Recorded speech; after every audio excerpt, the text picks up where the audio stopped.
CONAMED para las 7 de la mañana de este día. Yo prometí hablar de Colombia Efectivamente. en esta parte internacional y nosotros teníamos un corresponsal en Colombia el fin de semana, que es don Luis Mejía. Eso es correcto. Mira, las elecciones de Colombia, nunca en la historia de ese país y con la atención de todos, se había dado una elección tan disputada y donde tenía al vilo, a la incertidumbre a los colombianos. Fue una elección, como se llama, a muerte, donde en las últimas horas se tomaron muchas acciones que hicieron cambiar en pos de conseguir la victoria, que fue el caso del que ustedes tienen ahí, el ganador Gustavo Petro, que pude colegir ahí, por ejemplo, detalles como el lanzarse a derrotar un poco la dirección de Casino. De Casino era el estratega que tenía Rodolfo Hernández, que a su vez trabajó con Petro.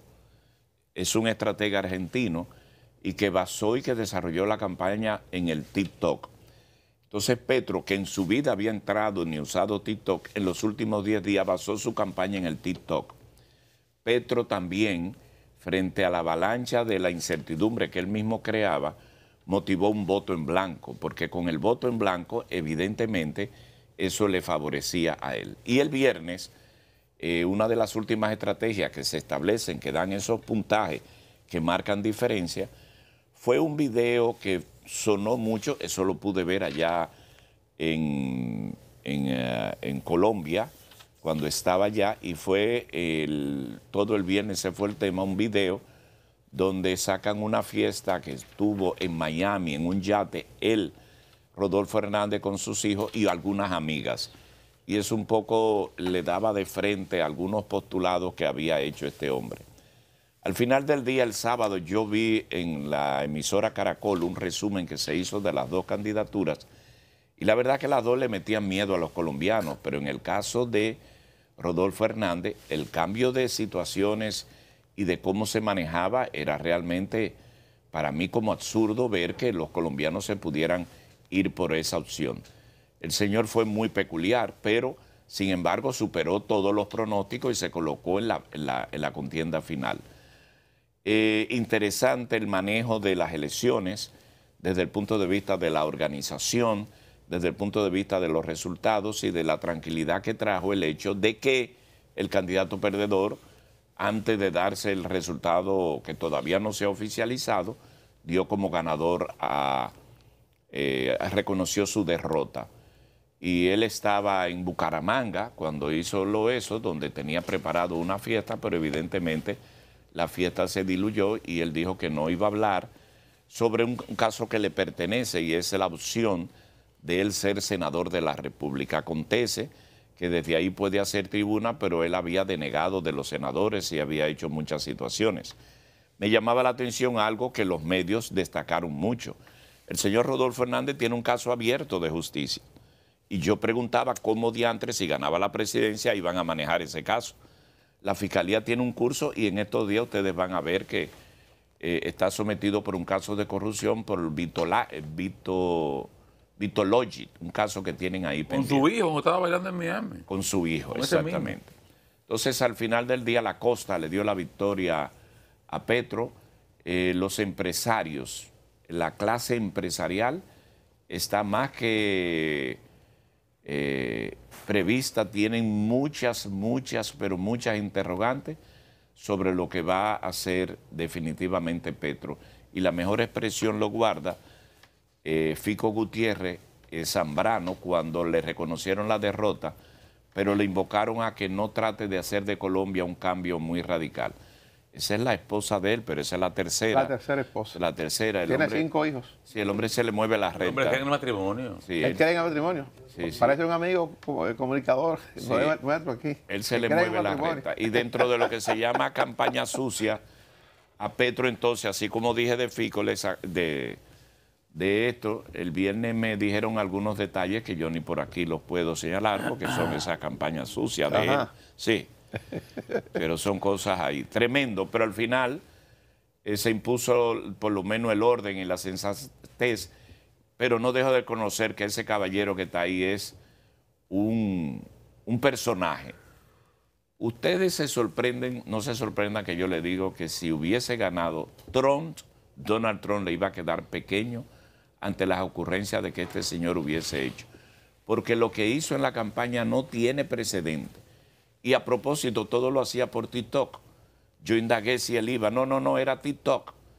Y bailaba y sacaba y después pedía excusas, metía la pata, hablaba de un tema. Y yo creía que esto había sido en la campaña. No. Esto es un rosario que él viene en los últimos 5 años, donde él tuvo finalmente que salir de la elección de Bucaramanga como alcalde cuando tuvo un segundo proceso. Pero nada, ahí están los resultados. El presidente Luis, que yo le digo, perdón, Geomar, que tiene mucho que ver con las estrategias electorales y ese cambio y ese giro que dio en el último momento Petro, él le ayudó a conservar esos votos y ser la diferencia. Geomar. El presidente Luis Abinader felicitó. Geomar. Sí. ¿Usted prefiere que antes de usted intervenir nos tomemos una taza de café en Santo Domingo? Usted allá y nosotros acá. Claro. Pues, permítanos eso, por favor, permítanos aquí eso. Carolina, buenos días. Y artillado con café. Exactamente, como debe ser, como debe ser. Sí. Don Geomar, adelante. Sobre Colombia, el presidente Luis Abinader felicitó al presidente electo de Colombia, Gustavo Petro. Dice, felicito a Petro por su triunfo como presidente electo de Colombia y al pueblo colombiano por el civismo mostrado en esta jornada que respalda la democracia en América.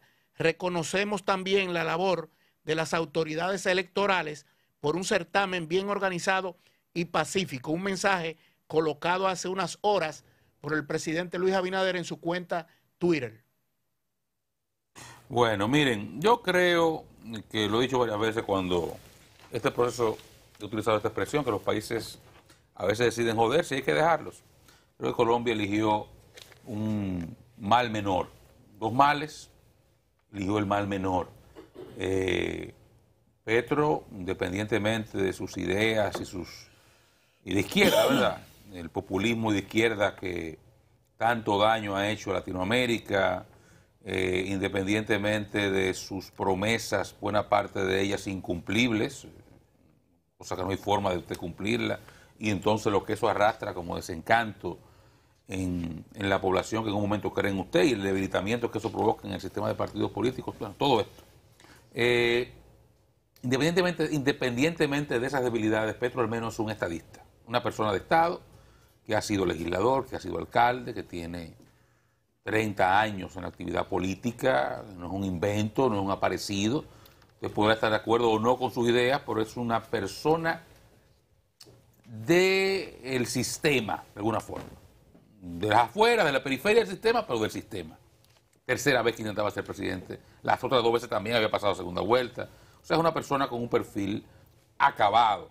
A quien usted además tiene que suponerle que se ha ido puliendo. Porque 3 procesos electorales consecutivos, bueno, usted lo pulen y lo llevan a adquirir destrezas y conocimientos que luego le pueden servir para dirigir un país. Lo otro era un salto al vacío con un perfecto imbécil que simplemente un país decidió seguir porque no había más nada.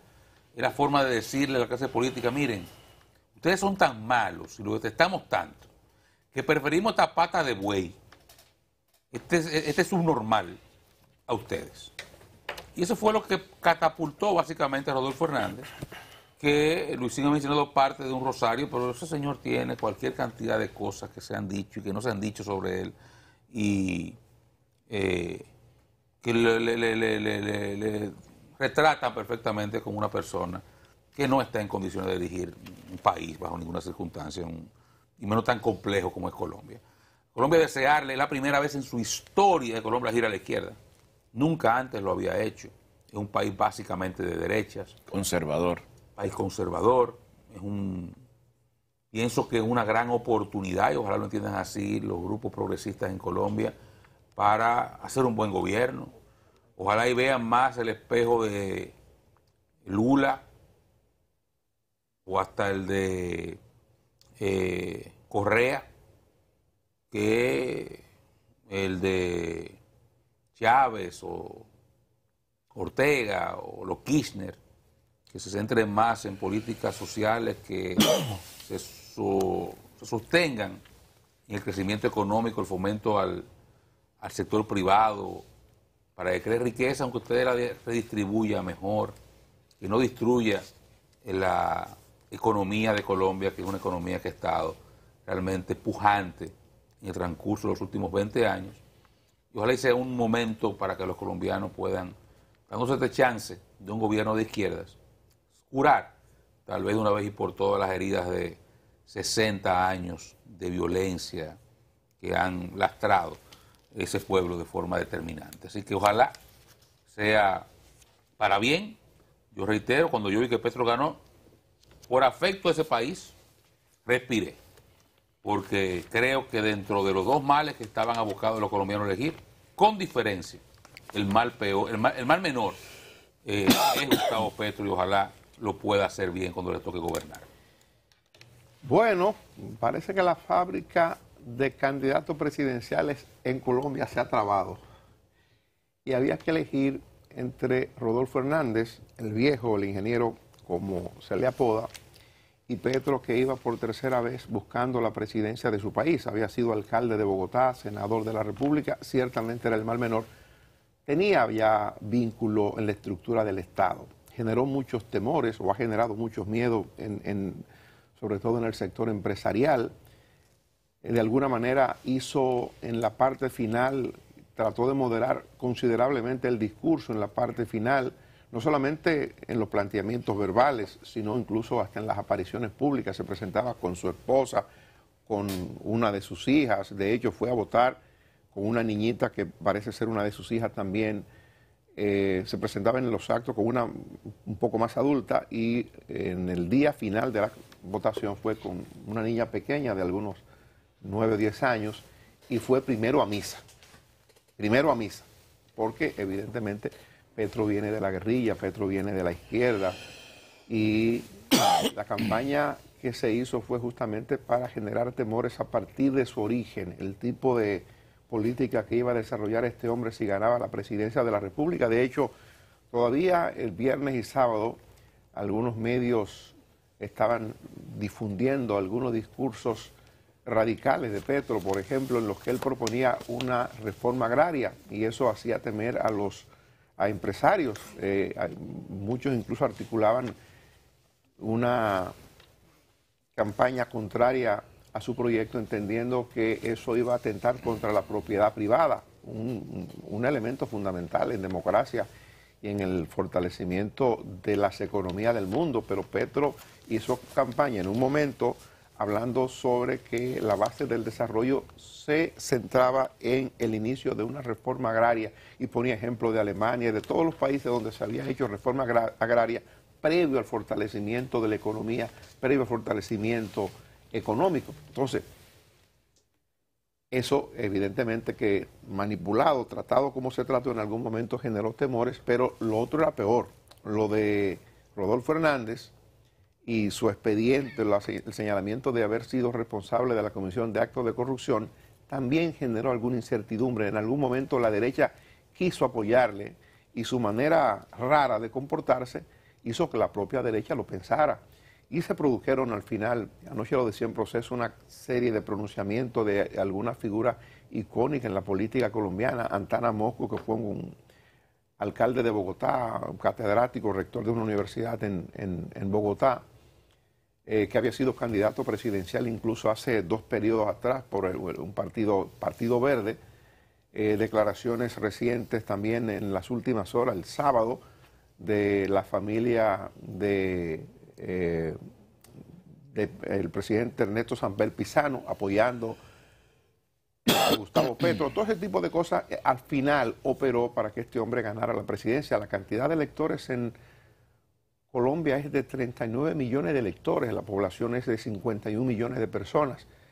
La diferencia, bueno, no fue una diferencia tan amplia como era de esperarse, porque este hombre Hernández había logrado ir de un tercer lugar a un segundo lugar e iba creciendo. Sin embargo, yo coincido con Oscar en el sentido de que Petro era lo menos malo que podía hacer Colombia como elección. Hoy recibí a las 6:38 de la madrugada, supongo que no durmió, don Negro Veras, seguidor de nosotros, de Santiago, militante histórico del Partido Comunista Dominicano, que piensa que llegó uno de los suyos, ¿verdad? No durmió anoche y escribió un artículo que me ha enviado con el título: si los pobres colombianos pudieron, los de aquí también. Yo le diría a don Negro, espere un poco, espere un poco. Petro maquilló su discurso al final. Yo no sé con lo que viene. Me imagino que si él no quiere terminar como Correa, él va a tener que moderar un poco su actuación ya como presidente de la República y le corresponde un papel bastante complicado.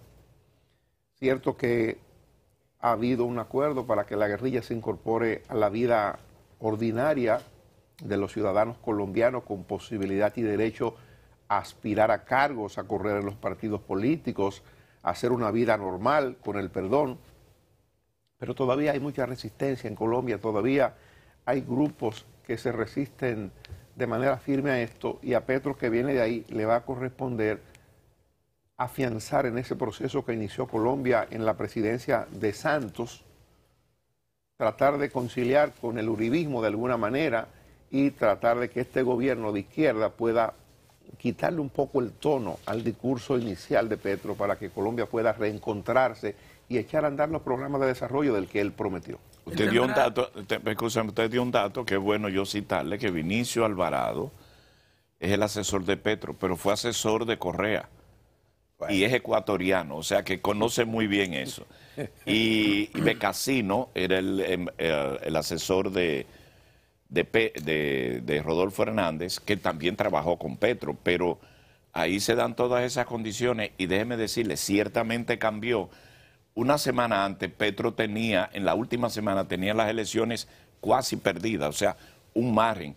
Y esos estrategas y ese cambio de Petro tuvo un elemento que no cité, y es que él le enseñó a la clase política y a la clase de poder, los ministros, dejó ver que iba con un equipo de ministros que pudiera ser un contrapeso, porque la verdad es que la clase gobernante, la clase empresarial, no quería a Petro ni la política bajo ninguna circunstancia por todo lo que él ha dicho en el pasado y lo que él es. Pero Petro también tendrá necesariamente que moverse al centro por un tema de Congreso, o sea, no tiene el control del Congreso. Eso es clave. Y él, para pasar cualquier iniciativa, va a necesitar negociar, transar, ceder, y creo que eso es bueno también para los contrapesos. Allá hay contrapesos, y ninguno de los dos lo iba a tener, pero no, Petro está obligado a negociar, y ya lo comenzó en la semana. El otro, a diferencia de Petro, que hasta ahora ha actuado como un demócrata, el otro advertía que iba a gobernar con decreto de emergencia. Ah, no, que él no iba para allá. Para anular el Congreso. Pero fíjate ayer que dijo que ni siquiera aceptó anoche en las palabras. No, anoche no. Sí, él subió un video en sus redes sociales y dijo que deseaba que fuera buen presidente. Que deseaba que fuera buen presidente y que él esperaba, además, que él cumpliera con lo que había prometido en su campaña.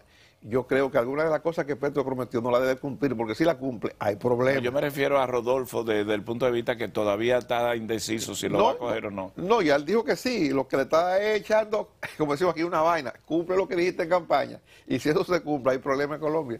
Pero bueno, el ala tenemos... izquierda, Adelante, el ala Omar. izquierda, Dani, compañeros, el ala izquierda del gobierno de Luis Abinader está muy, pero muy feliz. Hay una ala izquierda, del gobierno de Abinader. Lo han tenido el PLD, el PRD, cuando Hipólito Mejía tenía su ala izquierda y Luis Abinader tiene su ala izquierda. ¿Y cuál es la ala izquierda? Perdóneme, ¿cuál es la izquierda de Abinader? Por ejemplo, el embajador dominicano en Uruguay, Fidel Santana, que trabajó incluso políticamente y militarmente en Colombia, porque estuvo muy vinculado a las Fuerzas Armadas Revolucionarias de Colombia. Entrenó con la FARC, que estuvo vinculado. Claro. Recuerde también, Dani, a Farú Miguel, que es embajador dominicano en Haití. Farú. Hombre de izquierda. Coño, pero ¿qué Farú de izquierda? De izquierda. Sí, claro. Siga. Entonces, en la izquierda, en el gobierno está también el amigo embajador y secretario de Estado sin cartera, Miguel Mejía, ¿verdad? No, él le queda a la izquierda la teoría. Bueno, pero le estoy diciendo... diciendo... La práctica no la practica. Le sigo citando... más derecha que yo. Y Omar Farú es de izquierda. Coño, qué relajado. Otro de izquierda, que aunque Luis Abinader lo encontró y lo ha dejado en la posición, el historiador Roberto Casá. Bueno. Ese te lo compro. Y hay más. El espejuelo intelectual de la izquierda. Pero déjeme decirle que han hecho aportes importantes, sobre todo Roberto Casá, y hay otras figuras de la izquierda en República Dominicana que, aunque han llegado por la vía del voto o acompañando a quienes han llegado por la vía del voto, han hecho aportes importantes. ¿Cuál es el caso, por ejemplo, de Miguel Coco, que fue un hombre de izquierda e hizo cosas importantes? Roberto Casá en el Archivo General de la Nación, y hay otras figuras que han aportado desde gobiernos democráticos con sus criterios de izquierda. Bien, Geo, vamos a ir a una pausa. Ustedes atentos allá. Vamos a estar conversando con Deligne Ascensión, que es del IGNE, el ministro de Obras Públicas, es el director, el armador nacional de organización del PRM. Estuvo juramentando ayer a las nuevas autoridades del partido, a las autoridades electas y a las recién reelectas en la posición. Así es que nombrado Fulcar como jefe de estrategia suena como jefe de campaña, ¿verdad? Del IGNE. Si a Fulcar lo nombran como jefe de estrategia, yo imagino que a del IGNE tendrá que dejar obra pública quizás, porque eso ocupa mucho tiempo. Una licencia en obra pública, ya eso se ha hecho. Veremos a ver, vamos a publicidad. Hoy mismo la Sudama, hoy mismo la Super 7. Un espacio diferente, oportuno y veraz. Profesional, objetivo y de total credibilidad. Hoy mismo la Super 7, de lunes a viernes de 5 a 11 de la mañana. Hoy mismo la Super 7.